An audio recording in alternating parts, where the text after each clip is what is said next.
Mindset community, Dr. Ellen here, coming to you again with your next Tire Talk. So today we're going to discuss tissue adaptation.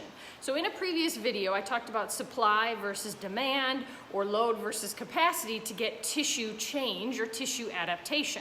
And so this is a really cool concept to remember, that we all can adapt our tissues. And so using those principles of supply versus demand and load versus capacity, you can really make some monumental changes in your body.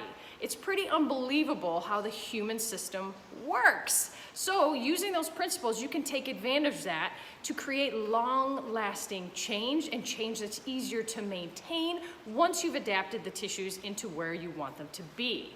Okay, but you know I talk about the flip side. Tissues will also adapt to poor stresses and poor loads as well.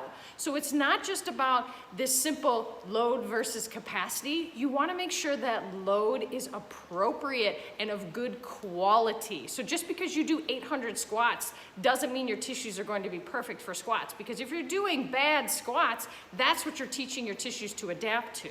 So you want to make sure the quality of the load is at its optimal level.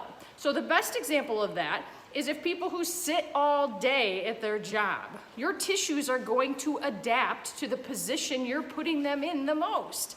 So if you're sitting at a desk, okay, and you tend to sit slightly rounded, my shoulders are forward, my back is hunched, and my head is in this forward head position, well, guess what? My tissues are gonna get really comfortable in this position. You can even see my neck muscles popping out. That is not good, okay? So what you need to be doing is working on adapting the tissues into quality, efficient, effective, and optimal positions on a frequent basis in order to get yourself in the best possible tissue adaptation growth mode.